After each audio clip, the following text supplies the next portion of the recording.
আসসালামু আলাইকুম। সবার আগে বাছাই করা 10টি আন্তর্জাতিক খবর জানিয়ে দেব। প্রথমেই থাকছে শিরোনাম। তবে তার আগে অনুরোধ থাকবে ভিডিওটিতে একটি লাইক দিবেন।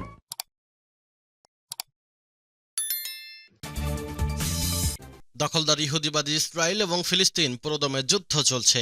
এই মুহূর্তে আমাদের হাতে এসেছে ভয়ঙ্কর গুরুত্বপূর্ণ আপডেট সংবাদ। এইবার যুক্তরাষ্ট্রের পানি সরবরাহ ব্যবস্থায় হামলা চালাবে ইরান। এদিকে হুথি ঘনিষ্ঠ ইরানের জাহাজ ফার্মের ওপর যুক্তরাষ্ট্রের নিষেধাজ্ঞা।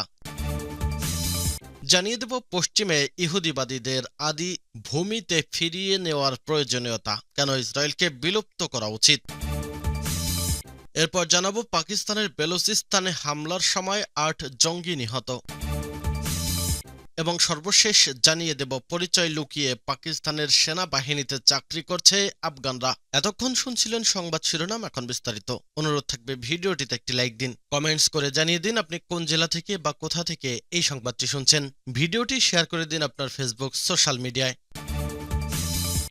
যুক্তরাষ্ট্রের পানি সরবরাহ ব্যবস্থায় হামলা চালাবে ইরান। মধ্যপ্রাচ্যে ক্রমবর্ধমান উত্তেজনার মধ্যে ইরান যুক্তরাষ্ট্রের পানি সরবরাহ ব্যবস্থায় হামলা চালাতে পারে বলে সতর্ক করেছে বাইডেন প্রশাসন। মার্কিন প্রেসিডেন্ট জো বাইডেনের জাতীয় নিরাপত্তা উপদেষ্টা জ্যাক সুলিভান গুরুত্বপূর্ণ অবকাঠামো ব্যবস্থায় সম্ভাব্য সাইবার হামলার শঙ্কা জানিয়ে অঙ্গরাজ্য গভর্নরদের কাছে সতর্কবার্তা পাঠিয়েছে। বুধবার এক প্রতিবেদনে এ খবর জানিয়েছে সংবাদ মাধ্যম দ্য টেলিগ্রাম। গভর্নরদের কাছে পাঠানো চিঠিতে ইউএস এনভায়রনমেন্টাল প্রোটেকশন এজেন্সির প্রধান মাইকেল রিগানের নামও উল্লেখ ছিল। চিঠিটি মঙ্গলবার প্রকাশ্যে আসে বলে জানিয়েছে টেলিগ্রাফ। চিঠিতে ইরান ও চীনের সরকারের সঙ্গে যুক্ত হ্যাকারদের থেকে চলমান হুমকির কথা উল্লেখ করা হয়েছে এবং সতর্ক করা হয়েছে যে ওই দুই দেশের সঙ্গে যুক্ত হ্যাকাররা এর আগেও মার্কিন পানি ব্যবস্থাপনায় হামলা করেছে। তবে এ বিষয়ে এখনো পর্যন্ত ইরান বা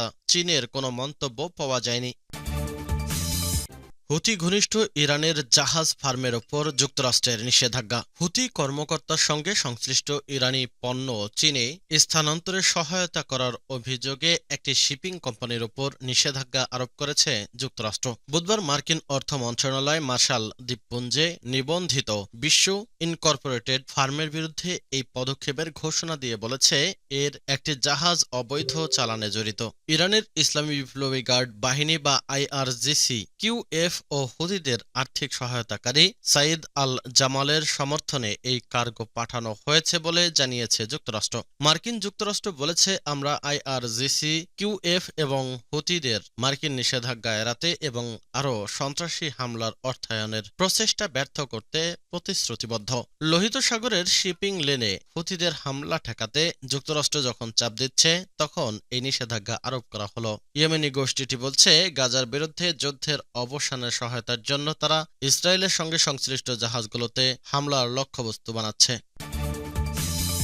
পশ্চিমে ইহুদিবাদীদের আদি ভূমিতে ফিরিয়ে নেওয়ার প্রয়োজনীয়তা, কেন ইসরায়েলকে বিলুপ্ত করা উচিত। এক শতাব্দীরও বেশি সময় ধরে সন্ত্রাস ও হত্যাকাণ্ডের মাধ্যমে ফিলিস্তিনে ইসরায়েল নামক অবৈধ রাষ্ট্র প্রতিষ্ঠার ওপর বর্ণবাদী এই সরকারকে উৎখাত করা এবং অবৈধ ইহুদি অভিবাসীদের পশ্চিম ও ইউরোপে তাদের আসল দেশে পাঠানোর গুরুত্ব ও দাবি আগের চেয়ে জোরদার হয়েছে। যে দৃষ্টিকোণ থেকে মধ্যপ্রাচ্য সংকটকে বিশ্লেষণ করি না কেন, আমাদের অবশ্যই ফিলিস্তিনের পাশে দাঁড়াতে হবে এবং দখলদার ইসরায়েলের বিরুদ্ধে অবস্থান নিতে হবে। সন্ত্রাস, ভূমি দখল ও মানুষ হত্যার উপর ভিত্তি করে ইসরায়েল নামক অবৈধ রাষ্ট্র প্রতিষ্ঠা হয়েছে। এখন তারা গাজা উপত্যকাকে বিশ্বের বৃহত্তম এমন এক উন্মুক্ত কারাগারে পরিণত করেছে যেখানে ফিলিস্তিনিদের বিশাল সংখ্যক একটি ছোট ভৌগোলিক অঞ্চলে সবচেয়ে কঠিন সময় কাটাচ্ছে। স্থল, আকাশ ও সমুদ্রপথে কঠোর ইসরায়েল অবরোধের মুখে রয়েছে গাজার জনগণ। এই জবরদখল মেনে নেওয়ার অর্থ হচ্ছে মানবিক মূল্যবোধ ও মানুষের মৌলিক অধিকারকে উপেক্ষা করা। অথচ পশ্চিমা সরকারগুলো এই মানবাধিকারের অজুহাতে অন্যদের ওপর খবরদারি করে বেড়াচ্ছে। ফিলিস্তিনি সমস্যাকে যদি আমরা আইনগত দৃষ্টিকোণ থেকে বিবেচনা করি তাহলে আমরা দেখতে পাব দখলদারিত্ব ও বল প্রয়োগের মাধ্যমে ইসরায়েল নামক অবৈধ রাষ্ট্র প্রতিষ্ঠা হয়েছে। আর এ ধরনের বেআইনি রাষ্ট্রকে স্বীকৃতি দেওয়া হলে ভবিষ্যতে এ ধরনের ঘটনার পুনরাবৃত্তি ঘটবে এবং আরও বিস্তার লাভ করবে। বিশেষ করে যেহেতু এই অভিশপ্ত ইহুদিবাদী শাসক গোষ্ঠী রাষ্ট্রীয়ভাবে প্রকাশ্যে নীলনদ থেকে ফোরাত নদী পর্যন্ত বিশাল এলাকার মালিকানা দাবি করছে এবং বিশ্বের সমস্ত জ্বালানি সম্পদের উপর আধিপত্য প্রতিষ্ঠার পাশাপাশি সারা বিশ্বের অর্থনীতি নিয়ন্ত্রণ করার স্বপ্ন দেখছে, তাই বিষয়টি খুবই উদ্বেগের বিষয়। ফিলিস্তিন সমস্যাকে যদি আমরা ঈমান ও ধর্মীয় দৃষ্টিকোণ থেকে বিবেচনা করি, তাহলে আমরা খোদ ইহুদি ধর্মগ্রন্থের আলোকে দেখতে পাব যে আল্লাহর পক্ষ থেকে ইহুদিদেরকে দিক নির্দেশনা প্রদান এবং তাদের সঠিক পথে ফিরিয়ে আনতে বহুবার বার্তাবাহক পাঠানো সত্ত্বেও তারা সত্য পথ গ্রহণ করেনি, বরং তারা নবীদের সাথে শত্রুতা করে গেছে এবং ধর্মের সবচেয়ে বড় শত্রুতে পরিণত হয়েছে। প্রকৃতপক্ষে ইসরায়েলের মতো একটি অবৈধ রাষ্ট্র পশ্চিম এশিয়ায় পাশ্চাত্যের মানবতা বিরোধী কর্মকাণ্ড বাস্তবায়নের প্রধান হাতিয়ার হিসেবে ব্যবহৃত হচ্ছে। ইসরায়েলের প্রতি তাদের অকুণ্ঠ সমর্থন এরই আলোকে মূল্যায়ন করতে হবে, কারণ তারা জানে ইসরায়েলের ধ্বংস মানেই পশ্চিম এশিয়ায় পাশ্চাত্যের আর্থরাজনৈতিক আধিপত্যের অবসান এবং সেখানে নতুন করে মানব সভ্যতার উন্মেষ ঘটবে।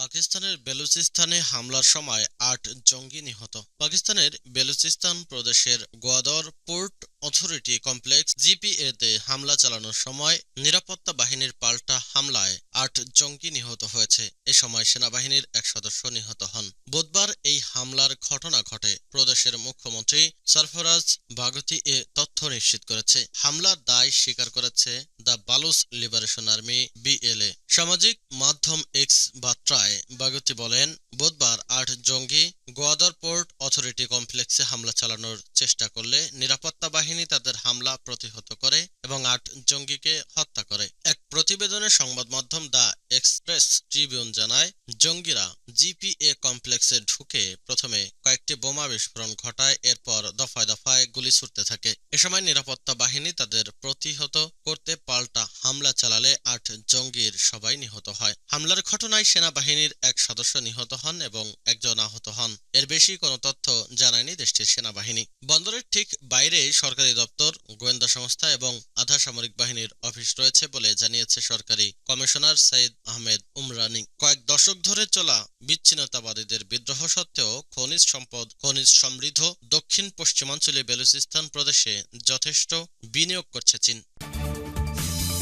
পরিচয় লুকিয়ে পাকিস্তানের সেনাবাহিনীতে চাকরি করছে আফগানরা। পাকিস্তানের সেনাবাহিনীতে পরিচয় লুকিয়ে চাকরি নিয়েছিলেন আফগান নাগরিকরা। পাকিস্তানে বসবাসকারী এই আফগান নাগরিকদের মধ্যে দুজন আবার পাকিস্তানের সেনাবাহিনীর ক্যাপ্টেন এবং লেফটেন্যান্ট পদেও পৌঁছে গিয়েছিলেন। পাকিস্তানের প্রভাবশালী সংবাদ মাধ্যম দ্য ডনকে দেওয়া এক সাক্ষাৎকারে পাকিস্তানের প্রতিরক্ষামন্ত্রী খাজা আসিফ এই তথ্য জানিয়েছেন। তিনি জানান, পাকিস্তানে বসবাসকারী আফগান নাগরিকরা সেনাবাহিনীতে চাকরি পেয়েছিল এবং তাদের বরখাস্ত করার আগে একজন ক্যাপ্টেন পদেও পৌঁছে গিয়েছিল। তিনি জানান, আগের সরকারের মেয়াদে প্রতিরক্ষা মন্ত্রী হিসেবে দায়িত্ব পালনের সময় তিনি সেনাবাহিনীতে কর্মরত আফগান নাগরিকদের বরখাস্ত করার ফাইলে সই করেছিলেন। এ সময় তিনি আরও জানান, বরখাস্তকৃত এক আফগান নাগরিকের বাবা তার কাছে চিঠি লিখে দাবি করেছেন তার ছেলে আফগান নাগরিক হলে সে অনেক বছর ধরে পাকিস্তান বসবাস করছে এবং কোয়েটায় সম্পত্তি ও ব্যবসা প্রতিষ্ঠা করেছেন। সাক্ষাৎকারে পাকিস্তান ও আফগানিস্তান সীমান্তের